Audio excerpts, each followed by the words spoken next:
الحمد لله نحمده ونستعينه ونستغفره ونؤمن به ونتوكل عليه ونعوذ بالله من شرور أنفسنا ومن سيئات أعمالنا من يهده الله فلا مضل له ومن يضلله فلا هادي له وأشهد أن لا إله إلا الله وحده لا شريك له وأشهد أن سيدنا وسندنا ونبينا ومولانا محمدا عبده ورسوله صلى الله تعالى عليه وعلى آله وأصحابه وبارك وسلم تسليما كثيرا أما بعد فأعوذ بالله من الشيطان الرجيم بسم الله الرحمن الرحيم والعصر إن الإنسان لفي خسر إلا الذين آمنوا وعملوا الصالحات وتواصوا بالحق وتواصوا بالصبر آمنت بالله صدق الله مولانا العظيم وصدق رسوله النبي الكريم ونحن على ذلك من الشاهدين والشاكرين والحمد لله رب العالمين. بزرگان محترم اور برادران عزیز، یہ سورہ عصر ہے جس کا بیان کافی پچھلے دنوں سے چل رہا ہے، جس کا خلاصہ یہ ہے کہ اللہ تبارک و تعالی نے اس صورت میں یہ بیان فرمایا کہ انسان بڑے خسارے میں ہے، گھاٹے میں ہے، کیونکہ اس کی عمر کا وقت گزر رہا ہے اور جو مہلت اللہ تعالی نے اس کو دی تھی وہ ہر آن گھٹ رہی ہے۔ البتہ اس خسارے سے بچنے کے لیے 4 کام ضروری ہیں: ایک ایمان، دوسرے نیک عمل، تیسرے ایک دوسرے کو حق کی نصیحت کرنا، اور چوتھے ایک دوسرے کو صبر کی نصیحت کرنا۔ لہذا بتایا یہ کیا گیا ہے کہ کسی انسان کا خود اپنے ذات میں اپنے عمل کو ٹھیک کر لینا کافی نہیں ہے، بلکہ اپنی استطاعت کی حد تک دوسروں کی بھلائی چاہنا اور دوسروں کو نصیحت کرنا، دوسروں کو حق کی طرف بلانا، دوسروں کو صبر کی تلقین کرنا، یہ بھی انسان کے فرائض میں داخل ہے، ایک مسلمان کے فرائض میں داخل ہے۔ جس چیز کو یہاں حق کی نصیحت اور صبر کی نصیحت کہا گیا ہے، اسی کو قرآن کریم میں دوسری جگہوں پر امر بالمعروف اور نہی عن المنکر سے تعبیر کیا گیا ہے۔ اللہ کے نیک بندوں کی تعریف کرتے ہوئے اللہ تعالی نے جگہ جگہ یہ فرمایا کہ یہ وہ ہیں جو لوگوں کو نیکی کی تلقین کرتے ہیں اور برائیوں سے منع کرتے ہیں، برائیوں سے روکتے ہیں۔ امر بالمعروف اور نہی عن المنکر، یہ ایک بہت بڑا عظیم باب ہے دین کا، کہ ایک شخص کا دوسرے کو نیکی کی تلقین کرنا اور برائی سے روکنا۔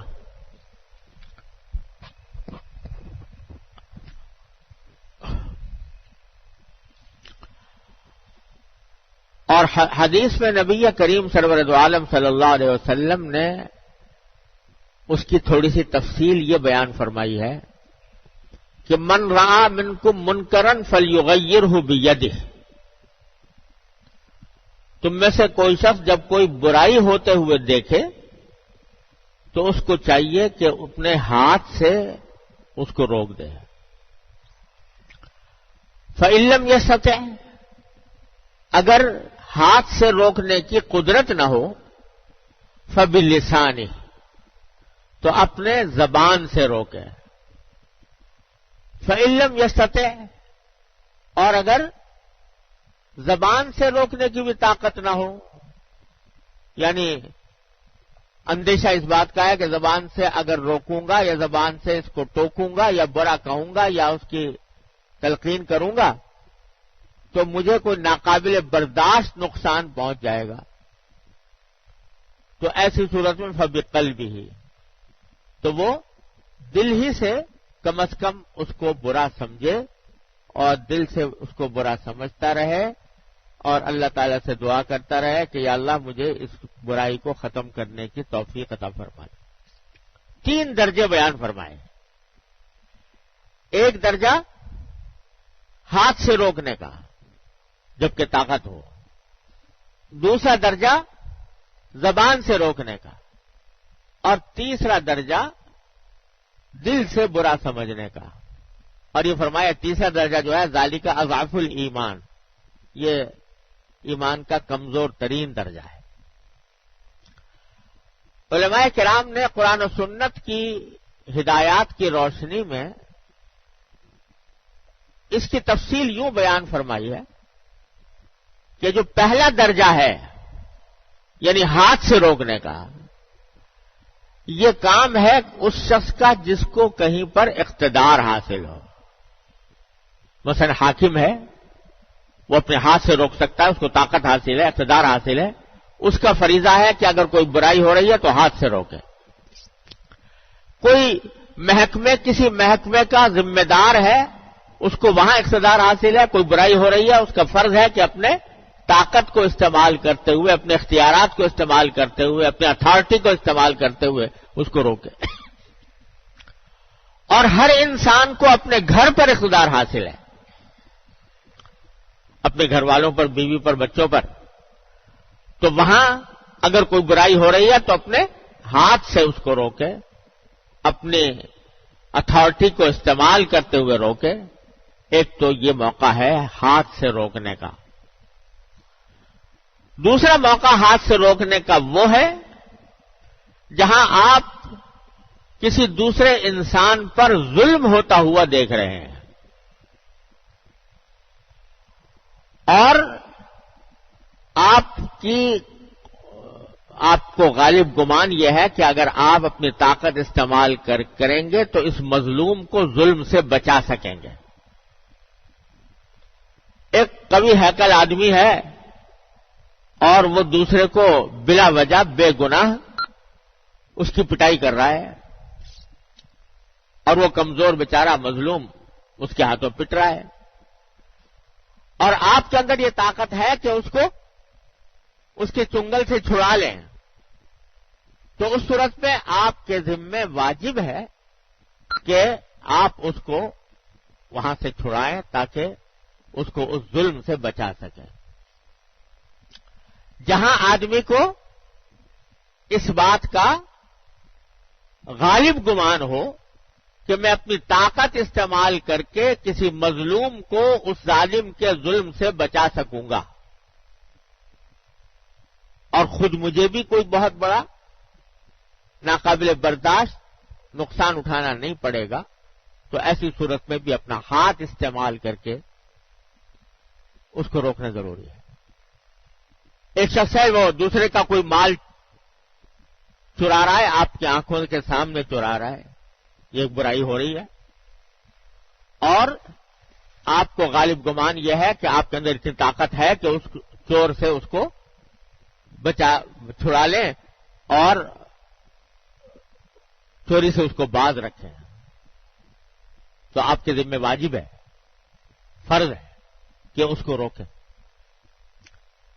تو اگر کوئی برائی ہو رہی ہے اور برائی سے مراد کسی دوسرے انسان پر ظلم ہو رہا ہے اور آپ ظلم سے بچا سکتے ہیں، آپ کے اندر طاقت ہے ظلم سے بچانے کی، اور آپ بچا کر اس کو محفوظ رکھ سکتے ہیں، تو وہاں پر بھی ہاتھ کا استعمال ضرور واجب۔ اور حدیث میں نبی کریم صلی اللہ علیہ وسلم نے فرمایا کہ المسلم اخو المسلم لا یظلمہ ولا یسلمہ، یعنی مسلمان، ہر مسلمان دوسرے مسلمان کا بھائی ہے، نہ تو اپنے مسلمان بھائی پر وہ ظلم کرتا ہے اور نہ اس کو بے یار و مددگار چھوڑتا ہے، یعنی اس طرح چھوڑ دے کہ وہ ظالم اس کے پاس ظلم کرتا رہے اور یہ بیٹھا تماشائی بن کے دیکھتا رہے، ایسا نہیں کرتا۔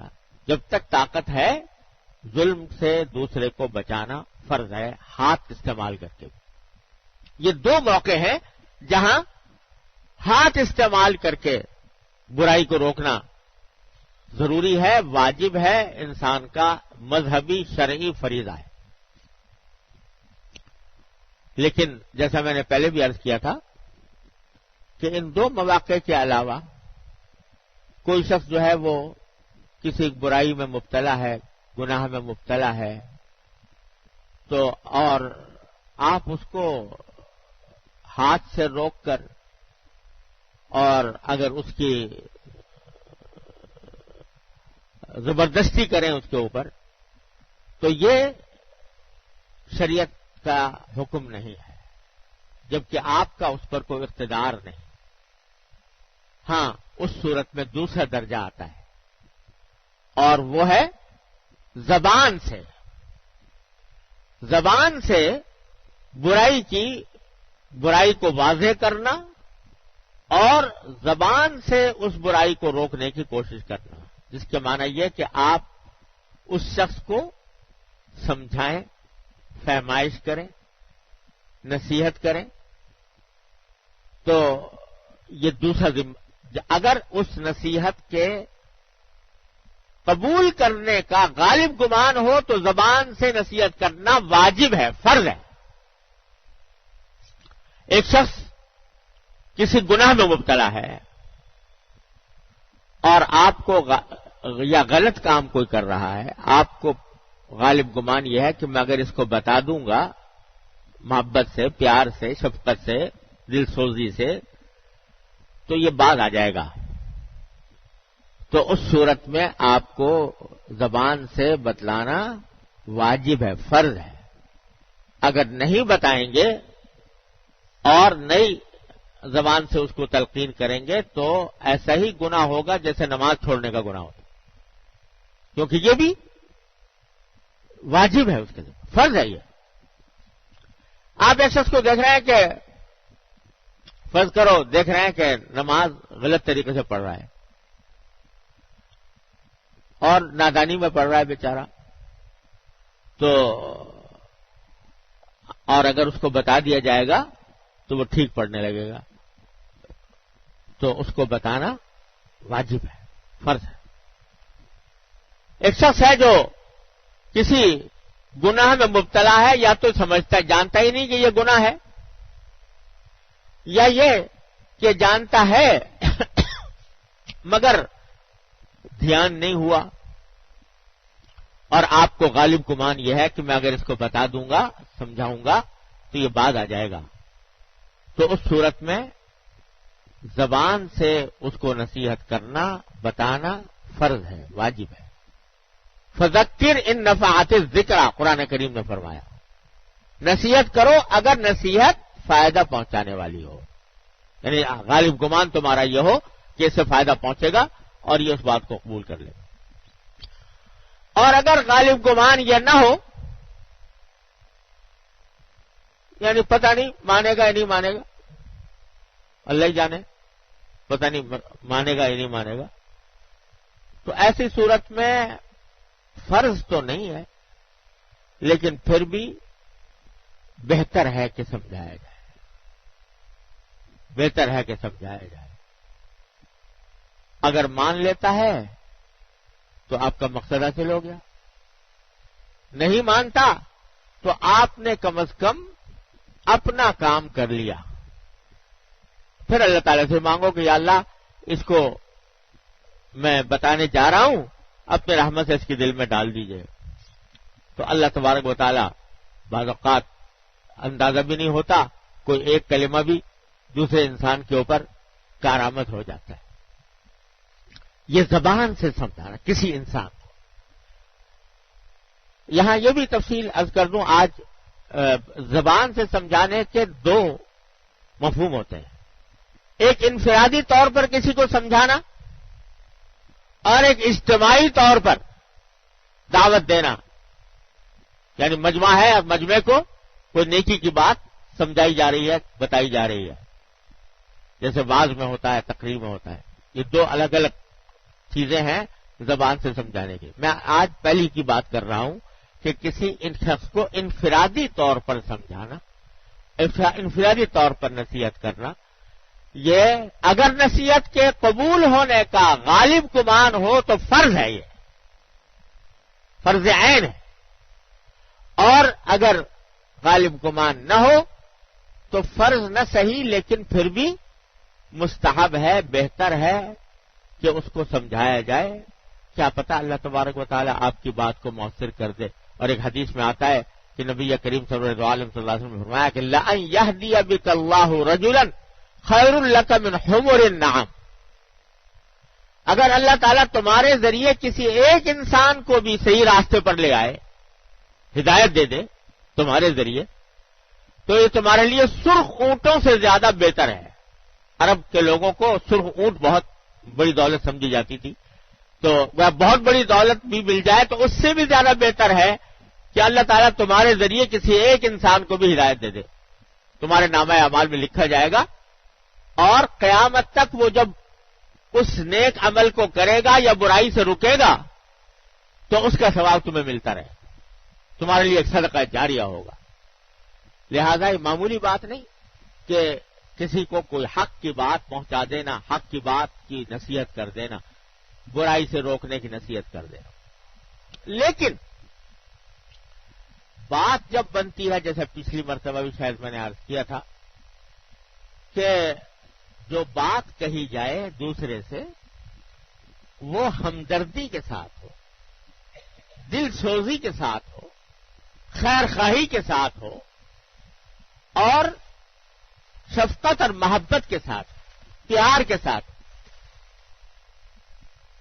اگر اس میں خراب نیت شامل ہو گئی، اپنی بڑائی جتانا شامل ہو گیا کہ دل میں یہ آ گیا کہ میں بڑا ہوں، میں جانتا ہوں، یہ نہیں جانتا، یا میں نیک ہوں، یہ برا ہے، اور اس کی تحقیر، اس کی تذلیل کر کے اگر آپ نے بات کہی تو وہ اس سے نہ صرف یہ کہ فائدہ نہیں ہوگا بلکہ کوئی ثواب بھی نہیں ملے گا. نیت ہی خراب ہو گئی. میں اس لیے دوسرے کو نصیحت کر رہا ہوں تاکہ میری بڑائی ظاہر ہو، اللہ بچائے. تو نیت ہی خراب ہو گئی. جب نیت خراب ہو گئی تو ثواب کہاں سے ملے گا؟ اور ایسے موقع پر تجربہ یہ ہے کہ بات کا اثر بھی نہیں ہوتا، کیونکہ جو آدمی کہہ رہا ہے وہ تو اپنی بڑائی ظاہر کرنے کے لیے کہہ رہا ہے، اللہ کے لیے نہیں کہہ رہا. جو بات کہے آدمی وہ اللہ کو راضی کرنے کے لیے کہے، اخلاص کے ساتھ کہے، للہیت سے کہے، دل میں یہ جذبہ ہو کہ کسی طرح میرے بھائی کو یہ صحیح بات پہنچ جائے. تو کیا ہوتا ہے؟ سب سے پہلی بات تو یہ کہ جو دل سے جو بات نکلتی ہے اثر رکھتی ہے. اگر دل سے کہی جاتی ہے، نیک نیت سے کہی جاتی ہے، تو اس کا دوسرے کے اوپر بھی اثر ہوتا ہے. اور کم از کم اتنا تو ہے ہی کہ اس کا اجر و ثواب آپ کے نامہ اعمال میں لکھا گیا. تو سب سے پہلی بات تو یہ کہ نیت درست ہونی چاہیے. دوسرا یہ کہ صحیح نیت کے ساتھ طریقہ بھی صحیح ہونا چاہیے. طریقہ جو ہے وہ نصیحت کا ہو. اسی لیے قرآن نے لفظ فرمایا کہ تواصوا، ایک دوسرے کو وصیت کرتے ہیں. وصیت عام طور سے اس نصیحت کو کہتے ہیں جب کوئی مرنے والا جو مرنے کے قریب ہے وہ مرنے سے پہلے اپنے رشتہ داروں کو، اپنے دوستوں کو کوئی نصیحت کرتا ہے، تو آپ تصور کرو کہ جب ایک آدمی دنیا سے جا رہا ہے اور کوئی نصیحت کر رہا ہے تو کتنی دل سوزی سے کر رہا ہوتا ہے. اس میں ڈانٹ ڈپٹ نہیں ہوتی، اس میں ڈانٹ پھٹکار نہیں ہوتی، اس میں پیار ہوتا ہے، اس میں محبت ہوتی ہے، اس میں شفقت ہوتی ہے، اس میں خیرخواہی ہوتی ہے. تو اللہ تعالیٰ نے یہ لفظ استعمال کیا کہ جب تم کسی کو نصیحت کرو تو ایسے کرو جیسے کہ مرنے والا اپنی اولاد کو جاتے جاتے پیار سے نصیحت کیا کرتا ہے، اس طرح کرو. ڈانٹ ڈپٹ سے کوئی اصلاح نہیں ہوا کرتی. تمہیں کیا حق ہے دوسرے کو ڈانٹنے کا؟ ڈانٹنے کا کوئی حق نہیں. ہاں، سمجھانے کا حق ہے، نصیحت کرنے کا حق ہے، تو اس کو پیار سے کرو، محبت سے کرو. الفاظ ایسے استعمال کرو جس سے دوسرے کی دل شکنی نہ ہو، دوسرے کی دل شکنی نہ ہو، دل آزاری نہ ہو. اور طریقہ بھی ایسا اختیار کرو جس سے وہ اپنی تذلیل محسوس نہ کرے. مجمع عام میں آپ نے کہنا شروع کر دیا کسی کو، تو یعنی یہ تو ذلیل کرنے والی بات ہوئی نا. سارے مجمع کے اندر کسی کو آپ نے تم یہ کرتے ہو، تم یہ کرتے ہو.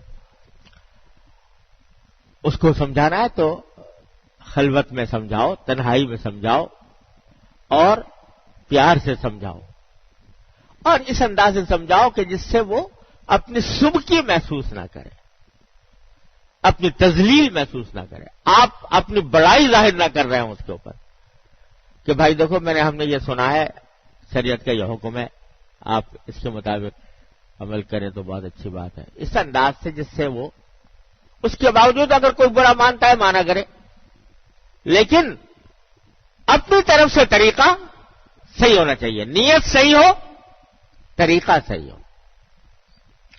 آج جو ہمارے اندر خرابیاں پھیلی ہوئی ہیں ان میں سے ایک یہ بھی ہے کہ جب کسی دوسرے کو حق کی نصیحت کی جاتی ہے تو یا تو نیت صحیح نہیں ہوتی یا طریقہ صحیح نہیں ہوتا، اور ڈانٹ ڈپٹ شروع کر دی جاتی ہے، ڈانٹ پھٹکار شروع کر دی جاتی ہے. یہ پیغمبروں کا طریقہ نہیں ہے. دیکھو حضرت موسیٰ، حضرت ہارون علیہ السلام کو اللہ تعالی نے فرعون کے پاس بھیجا کہ تم جا کر فرعون کو دعوت دو، ایمان کی دعوت دو. آپ جانتے ہو فرعون تو نام ہی ایسا بن گیا کہ جو جابر، ظالم، استبداد رکھنے والا، تکبر، رعونت رکھنے والا، ایسے آدمی کو فرعون آج بھی کہتے ہیں کہ یہ تو فرعون بنا ہوا ہے. اتنا بڑا زبردست ظالم و جابر جو خدائی کا دعوے دار، اس کے پاس بھیج رہے ہیں حضرت موسیٰ ہارون علیہ السلام کو. تو اللہ تعالی نے ہدایت نامہ یہ دیا دونوں پیغمبروں کو کہ قولا لہ قولا لینا،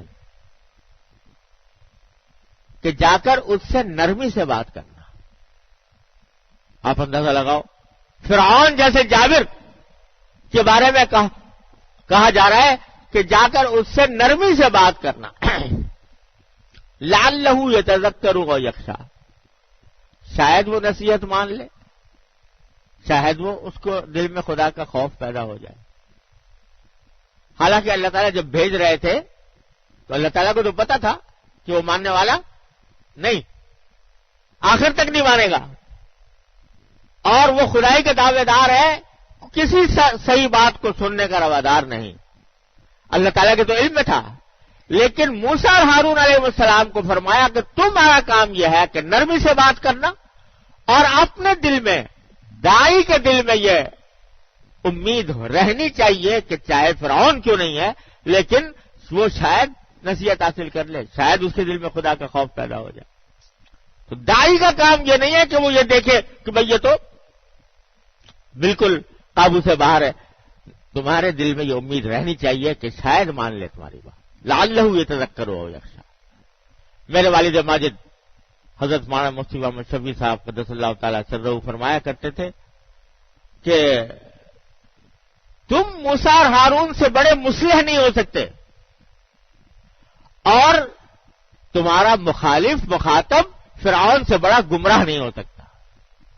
لیکن وہاں جب یہ کہا جا رہا ہے کہ نرمی سے بات کرنا، تو آج تمہارے لیے کیسے جائز ہو گیا کہ تم لوگوں کے ساتھ سختی کرتے پھرو؟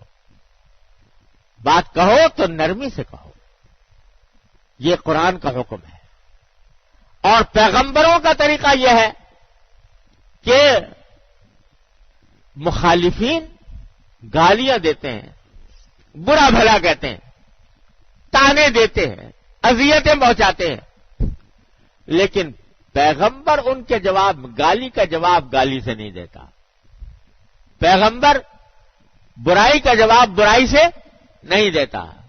پیغمبر سے کہا جا رہا ہے کہ انا لنراک فی صفاحۃ و انا لنظنک من الکاذبین.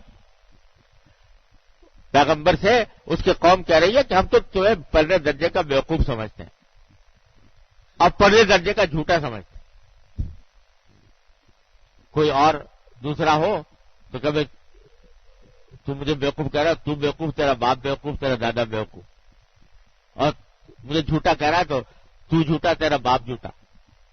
لیکن پیغمبر کا جواب یہ ہے کہ یا قوم لیس بی صفاحۃ ولکنی رسول من رب العالمین، کہ میری قوم نہیں، میں بیوقوف نہیں ہوں، مجھے تو اللہ تبارک و تعالیٰ نے یہ پیغام دے کر تمہارے پاس بھیجا ہے. ولکنی رسول من رب العالمین. یہ جواب دے رہے ہیں.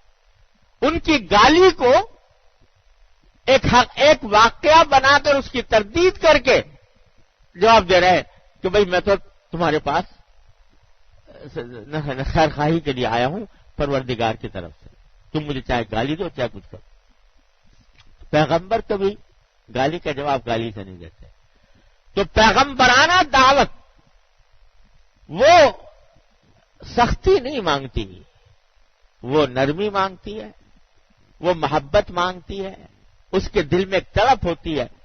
نبی کریم سرور عالم صلی اللہ علیہ وسلم فرماتے ہیں کہ میں دل چاہتا ہے کہ لوگوں کو کولی بھر بھر کے جہنم سے نکال لوں.